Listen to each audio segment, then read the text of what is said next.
Welcome back to aRDists Podcast. I'm your host, Sarah.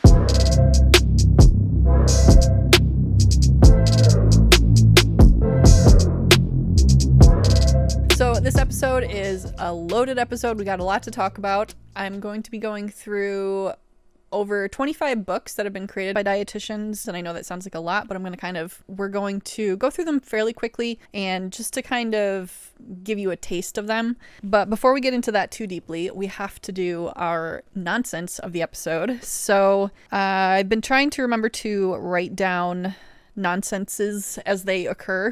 So if you're new here, welcome, first of all. And 0 days since our last nonsense is this little podcast segment that I've been continuing to do every episode. And I have two bits of nonsense. One of them is kind of nonsense, but it's just kind of like something that came up that just makes me like rethink my whole way of thinking and how other people think. And maybe it's mind-blowing to some people. Maybe it's just kind of like, well, yeah, that's obvious, but it might just make you want to throw your hands up and be like, what is this nonsense? This makes no sense. This like completely changes how I think about thinking.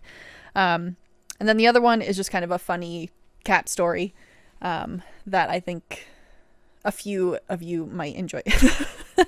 So my first bit of nonsense came from watching a TikTok. And if I remember and can find them, I'll put the clip of that TikTok in here so that way I can credit who I saw. Y'all have me thinking about every aspect of my brain, and there's a lot going on up there. Well, apparently not as much as other people. That I experience intrusive thoughts are like, I don't even know how to describe it now. Like a monologue, like a story in my head, but I don't visualize it because I know what the story means. And so I think for me, daydreaming is like that. If you would have asked me, do you dream? Do you daydream? I would have said, yeah, I do both of those things. I don't know what's real anymore because I would consider like my thought process daydreaming because I sit and think about things. Is that not daydreaming? I don't see them. Okay. I'm not a film producer. I'm not a director like the rest of y'all. I just imagine the story, like the words. Not that I see the words, because I don't see the words. I don't see anything, okay? Okay, so from watching that TikTok, so when it comes to like how people visualize things, basically people visualize thoughts or think thoughts differently from each other. So some people, like if you say the word apple, they picture like a red apple, a green apple, maybe they picture, it in three-dimensional space. Maybe they just see the word. Maybe they don't see anything. They just kind of conceptualize it. And I don't really know how a thought happens without visualizing it. So for me, my brain works by, the easiest way to like explain it is that it's kind of like VR. So for example, my husband was asking me like, oh, what do we need from Costco? And so I was kind of like closing my eyes or just like letting my eyes go, I guess like out of focus, and just like I'm in Costco right now and I'm like visualizing, okay, I walk in the store, showing the card to the person, and on the left side, it's always like random stuff. On the right hand side, it's electronics. And then as I walk in, we walk past the clothing and like plants and dirt and soil and flower bulbs and whatnot. And then, so I'm visually going through the store in my head and I see it. And so like if I have my eyes open, I don't see, like my brain isn't registering what I see in the room. It's registering what I'm seeing in my mind. And what I see in my mind is like a somewhat detailed, fairly detailed, like 3D rendering of like moving through the building. Like I don't see like every little detail that exists, but it's kind of like the concept of going through this like actual space. So the idea to me that some people don't see pictures or don't see things in the way that they see things with their eyes. Like I don't understand how the mind, what are your thoughts? Like what are they for you? Like for people who don't have that like VR type thinking process, or people who don't see pictures in their mind, like when I say, like when someone says like the mind's eye, it's like I actually see it. So what do other people see? I'd love to know, how your mind works, because I'm a very like visual learner. I know I've said this like plenty of times before, but like how do other people think? I don't know. It just kind of like made me stop and think for a while, like how do people form thoughts? Because not everybody thinks the same way that I do, and their brains don't operate the same way. So anyway, that was the first bit of nonsense that I experienced, was like trying to like conceptualize how people, like I was trying to think about how people think. And I don't know, maybe it's weird to other people that I see visualizations and that I can just like think my way into a new space, and like I don't like see what I see in front of my face. I don't know. If any of that makes sense, let me know. Okay. So this next bit of nonsense is just kind of a funny thing. It was Easter a couple weekends ago, and it's just my husband and I. We have our cats. We don't have like kids. We're not particularly religious, so we don't go to like church or anything like that. So we weren't doing anything for Easter, but the Easter bunny made a visit to our house. My husband usually, like, when he gets up in the morning, goes down, feeds the cats. He'll like check the cat litter to see if they like destroyed the place or whatever. And he scooped the litter, and then he's like, damn, it still stinks in here. And he's like, why does it smell so bad? Because he clearly just scooped the litter and nothing was a mess around it. So he turns to look at the sink, and for whatever reason, our cat Dwight decided to shit in the sink. I don't know why. He's never done that before, and I would have loved to have seen what that looked like, because it's, just like a bowl sink, and like he's terrible. He doesn't bury anyway when he uses the cat litter, but just the idea of him like, you know what? I don't even want to use the cat box today. I'm gonna shit in the sink. Like, why did you do that? So yeah, that was our little Easter nugget. Little visit from the Easter bunny. So yeah, that was for sure, without a doubt, some nonsense that we experienced since the last episode. So I wanted to share that with you. You're welcome for the poop story. I think as dietitians, we can appreciate a good poop story. So moving into our main topic of this episode, we are talking about books by dietitians. So I encourage you to check these out if you want to buy them. And like I said, I have so many to get through that I'm not going to go into like great detail. I just want to like make you aware of them and give these creators a little shout out so they can, get more eyes on what they've created, because creating a book is not a small feat. It is it's a big endeavor to take on. So there are a couple of reasons why I really wanted to talk about books by dietitians. And the first reason is dietitians that I've encountered, especially like the entrepreneurial community of dietitians, they are very creative problem solvers. I think in order to be a dietitian to begin with, you need that skill, because you have, patients come to you with a variety of issues, ailments, concerns, and there's so many variables that go into health that you kind of need to like problem solve and prioritize. And so dietitians see these things, they come up with solutions to problems, and then create things like books to help help future clients or people who they never work with kind of work through those problems, or as a tool to work through problems and that sort of thing. And I think aRDi to aRDi marketplace is a good example of this. You see all these products that dietitians have created and are selling them to other dietitians. So I think that is a great place to look at if you're like, how do I, what can I do with my creative skills outside of like clinical work or private practice or whatever.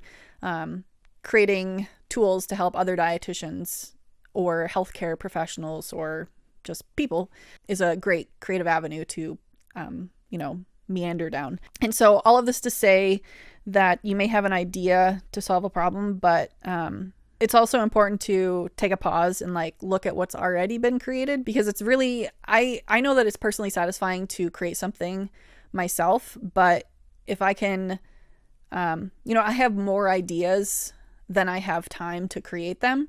So if I can find somebody else who also had that idea and had it before me and has already like put it out into the world, utilizing that rather than starting from scratch is working smarter, not harder. And so the other reason why I wanted to talk about books by dietitians is because I think these books will be a good source of inspiration. So if you've been thinking about taking the leap into creating a book, that these will serve as like good examples of other dietitians that have had an idea and brought it to fruition. So I hope these will serve as inspiration to you to get out there and make it happen. You don't need to wait until you have X experience. You don't have to wait until you have, X amount of money. You don't have to wait until you have, you get discovered by someone and, have deals thrown at you. There are lots of different ways to bring a book idea to life. So don't wait for the stars to align. Align the stars yourself. And so I asked in a couple Facebook groups and on my Instagram for anyone to submit books that were created or illustrated by dietitians, and I kind of categorized them so that way we can go through them and again get inspiration. I'll let you know that, and obviously you'll know that these books exist now, so if they make sense for using in your practice or sharing with other people, help boost up other dietitians. And also links will be in the description and in the show notes, so that way if you want to look them up and buy them or share them, etc., you'll be able to find them easily. And I also want to say that I was not paid by anyone to put this list together. I simply asked for links to books that were created by aRDists, and I'm just sharing them. I also have not read these books, so I can't vouch for the contents of them, so review them yourself. And yeah, I'm just sharing them as samples of works created by dietitians so you can get inspiration and expand your to-read list. So let's get into it. I broke it down into categories based on the submissions that I got. So we have some coloring books, we have children's books, some niche nutrition books, cookbooks, and some other like miscellaneous books that didn't quite fit into a standard category. So let's get started. And if you are, just FYI, if you're listening to this episode on, just the podcast platform and not watching it on YouTube, I will be putting, book, what do you call them? I'll be putting book covers on the screen so that way you can see them. So it might be helpful to watch the YouTube version. Just side note. So our first category, coloring books. So this first coloring book is by Kiran, Campbell RDN, and it's called The Heart Health Coloring Book, Coloring Pages to Relieve Stress. It is available on most of these are available on Amazon. I'll put the Amazon links, again, in a convenient location underneath the video or podcast episode. Okay, so anyway. Okay, so I'm just going to read part of the book description. So it says, although this coloring book was designed with heart patients in mind, the science-based nutrition and lifestyle tips can benefit everyone. Research shows that increased stress has a negative impact on the health of our bodies and minds, leading to health issues over time if left untreated. Coloring is one way to combat stress and anxiety by relaxing the mind and providing stress relief. This heart-healthy coloring book is a must for anyone wanting to manage stress and take control of their health and lifestyle habits. And it features 48 coloring pages, lifestyle tips, motivational quotes. Each coloring page is one-sided, so it reduces bleed through. So yeah, I think coloring books are a super fun way, and the fact that it's like catered towards heart health, and there are some sample images that you can see what's included in there. So that's just one way that you can implement sort of like nutrition tips into a like activity book. So the next one is another coloring book. This one is called the Dietitian Coloring Book, and it is by Katie Dodd, MS, RDN, CSG, LD, FAND. Y'all got a lot of credentials. So again, from the Amazon description, the Dietitian Coloring Book and Activity Book is a fun, inspirational activity book just for dietitians and future dietitians. 100-page coloring book contains over a dozen different types of fun activities. And I was flipping through it a little bit. It has, dietitian-specific crosswords and tic-tac-toe board and obviously coloring pages. So just a fun activity book to, either for yourself or to give to someone. Okay, so that's it for the coloring books that I got. So moving into children's books. So this first one is called Lois and Fran's Garden Adventure by Kristen Hicks Roof. PhD, RDN, LDN, and illustrated by Amy Koch Johnson. Lois and Fran tour their mom's vegetable garden, exploring a wide variety of vegetables. While guiding the tour, the girls discuss nutrition benefits from vegetables and explore the different types of animals that live near gardens. At the end, children get the opportunity to try some nutritious vegetable snacks and dishes with healthy recipes. Lots of sticker cutouts are available when your child tries a new vegetable. Hop along with us and enjoy the tour. So it's a story with recipes that they can try, and then there's cutouts that you can use to kind of reward your kid for trying a new food. So I think that one's a really fun, like, interactive children's book. So this next one is called Be a Food Allergy Helper by Lisa Woodruff and illustrated by Phan. And Lisa, she also has a podcast inspired by the book called Let's Talk Food Allergies. Okay, so this is from LisaWoodruffNutrition.com. It says, Rebel and Sam are two kids that like to eat ice cream, play at the park, read books, and watch baseball games. But when their younger brother, Luca, has an allergic reaction to peanut butter, their family must learn what foods he can eat and how to help keep him safe.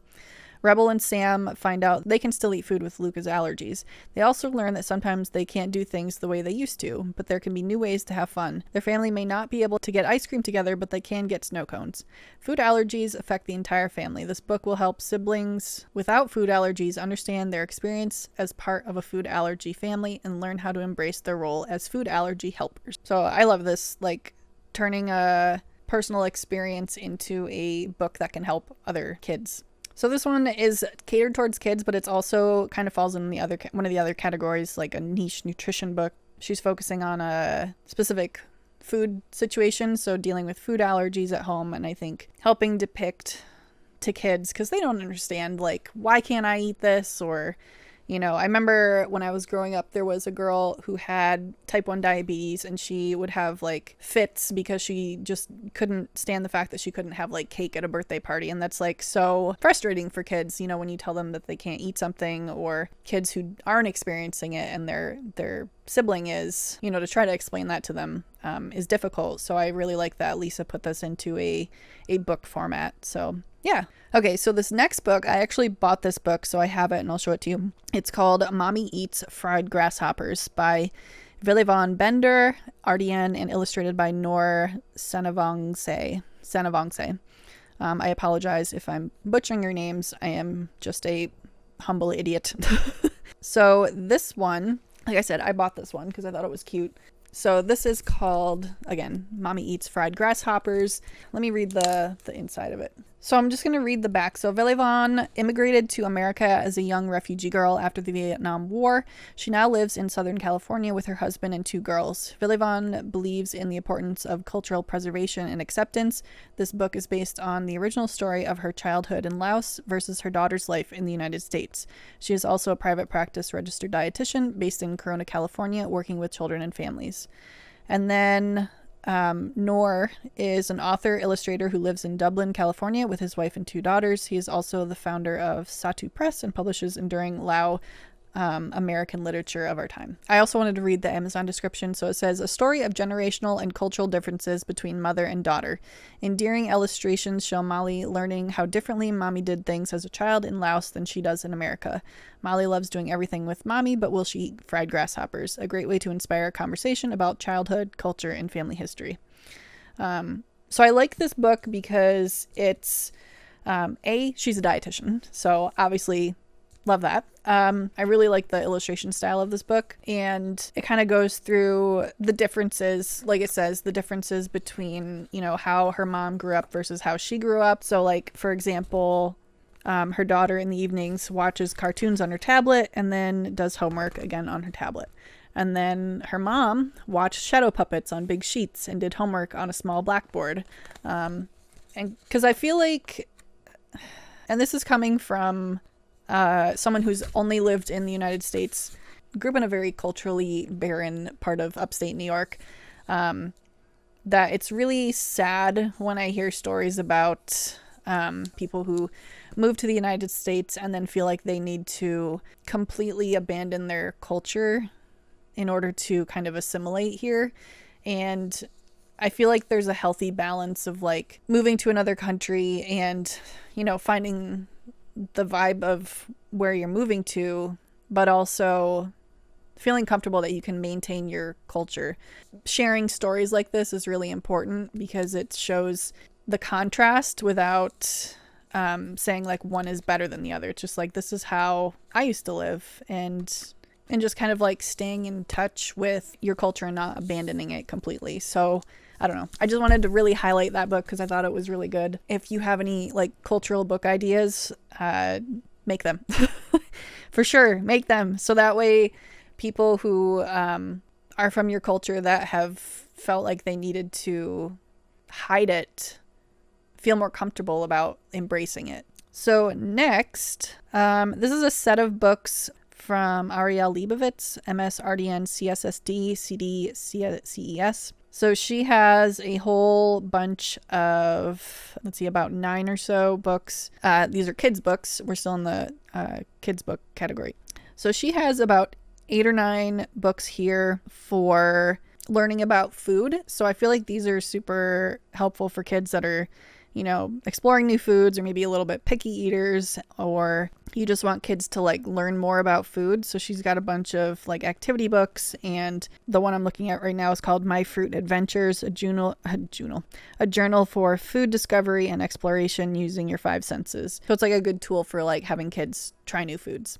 So those are all of the children's books that I have. So moving into niche nutrition books. So this next one is called Eating Intuitively for PCOS. So this one, people with PCOS are constantly told to eat less, move more, and lose weight to improve symptoms. But at the PCOS Collective, we know there is another way. We know there is more to life than dieting, body hatred, and punishing ourselves. And we know you are fed up with the dieting cycle too. In this book, nutritionists and dietitians at the PCOS Collective have created a step-by-step guide to eating intuitively with PCOS, helping you rebuild your relationship with food, movement, and your body whilst nourishing your body to manage your symptoms without restriction. The next one is the Anti-Diet Workbook by Brandy Minks. She says, let's see, so this is from Minks, medicalnutritiontherapy.com. I wrote the anti-diet workbook to help you transition from chronic dieter to anti-dieter. The writing prompts, activities, and guided meditations help you to practice intuitive eating and body acceptance. So another workbook to help clients work through a specific situation. The next one I have is called I'm Full, Remindful Eating Tips to Feel Great and Make Peace with Your Plate by Teresa Stahl, RDN, LDN. I'm Full gives you 52 impactful tips that have helped author Teresa Stahl and those she has served over her 4-decade career. Each tip encourages weekly self-reflection and action and has resources for further reading. Learn how nourishing yourself can be easy, fun, fulfilling, and delicious. So the next nutrition book I have is Unapologetic Eating by Alyssa Rumsey, MS, RDN, CDN, CSCS. So this book helps you explore your history with food and your body and question societal expectations to get to the bottom of the complexity and find a clear path forward, forever free from diets. Using a relatable 4-step approach, Rumsey teaches you how to reconnect with your body using your relationship with food as the entry point. She provides actionable tools you can use to confidently nourish yourself physically, mentally, and emotionally. You'll learn how to make peace with food, improve your body image, trust your intuition, and reclaim the space to eat and live unapologetically. Say goodbye to the constraints of dieting and hello to the freedom and empowerment to live your most fulfilling life.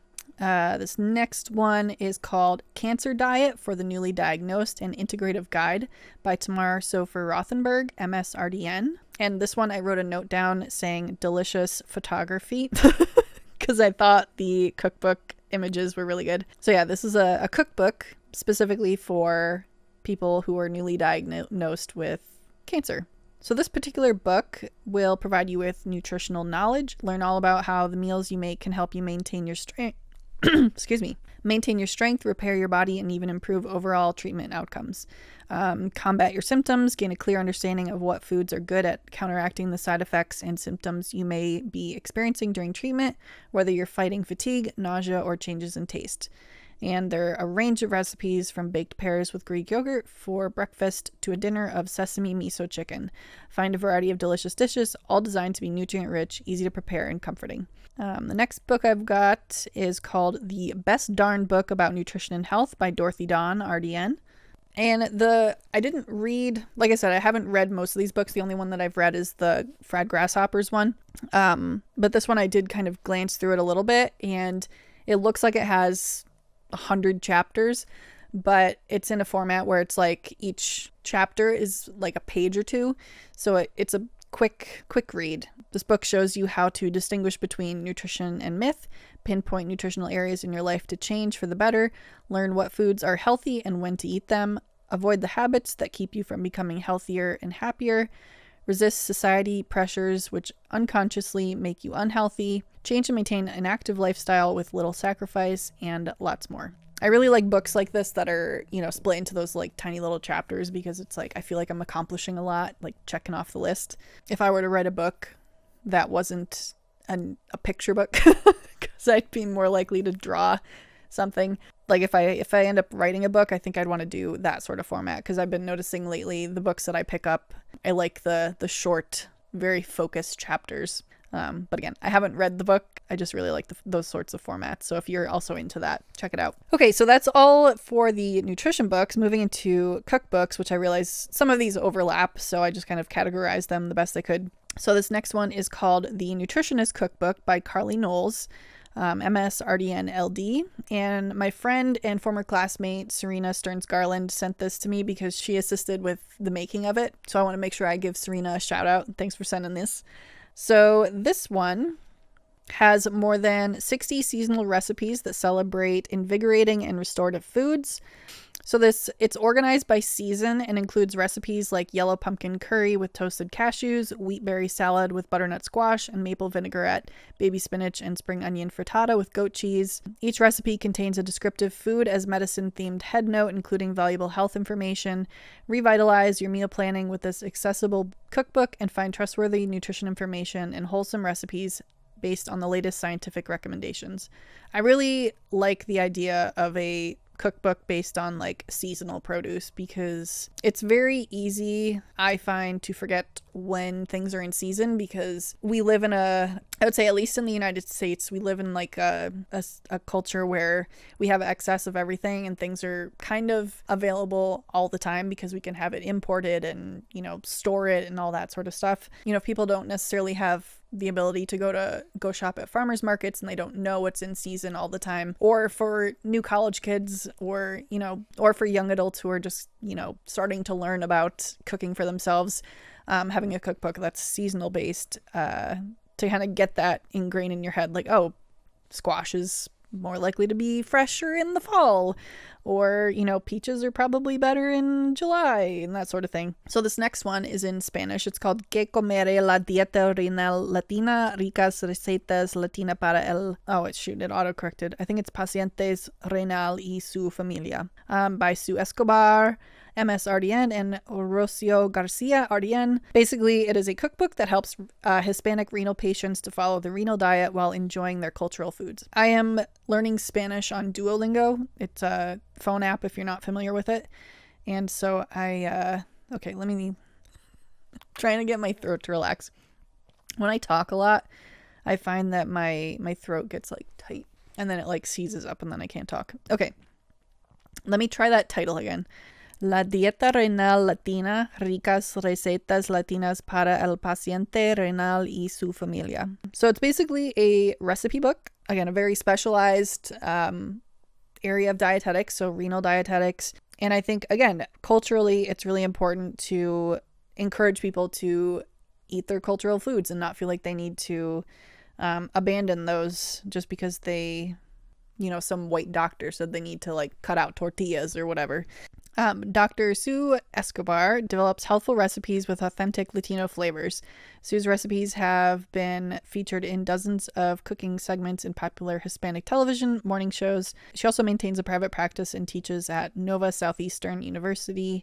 So yeah, it is a cultural cookbook for renal patients.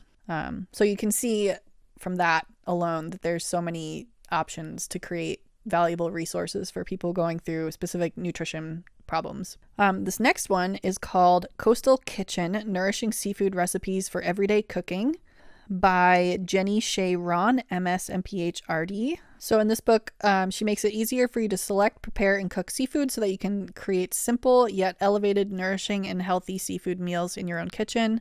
There are over 120 simple recipes for everyday cooking and unique ways for serving up seafood, including seacouterie boards, which I'm interested to see what that is. And in the book, they also answer questions about seafood. Then come along on a few New England-based tours, a scallop fishing boat, oyster farm, mussel fishing vessel, and cranberry bog, so you can see food at its source. Whether you live by the sea or just hold the sea close to your heart, Coastal Kitchen will inspire you in the kitchen. So that's super fun. Again, very specialized, like focused on seafood, and there's so many things that you can do with that. And again, over 120 recipes, like, hello. So that's the nutrition books that I had.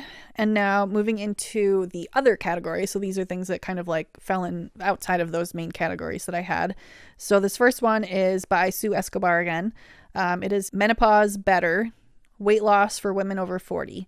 So it is a motivational food, fitness, and sleep journal for women over 40 looking to drop a few pounds. And it has balloon graphs to track your weight loss, measurement tracker, write down goals, weekly meal planning, weekly affirmations, reflections, check-ins, and journal pages. So it kind of like is a prompted journal to help in your weight loss journey. The next one I have is a Heart Health Logbook by Kiran Campbell. So in this easy-to-use journal and logbook, you will organize, document, and set your personal health goals based on 9 signature focus areas of heart health. A list of these 9 focus areas are included as a daily reminder for you.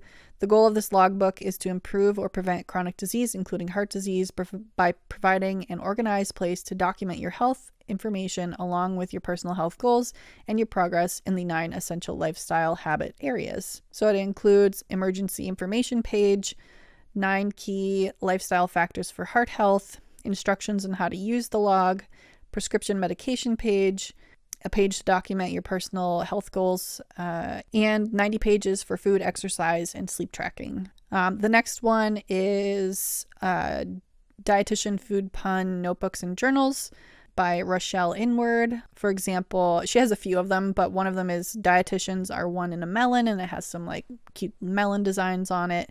And then she has a few other ones. Dietitians Can't Be Beat, and there's a beat. And then 15 foodie puns on the pages inside, including examples she has are "You're unbeatable," "I'm rooting for you," and "You make my heart skip a beat." Dietitians, in my observation, love a good food pun. So those would make good gifts. And then I would be missing an opportunity if I didn't tell you about mine. So I also have notebooks and that you can use as like, just regular notebooks or journals. This is one of them.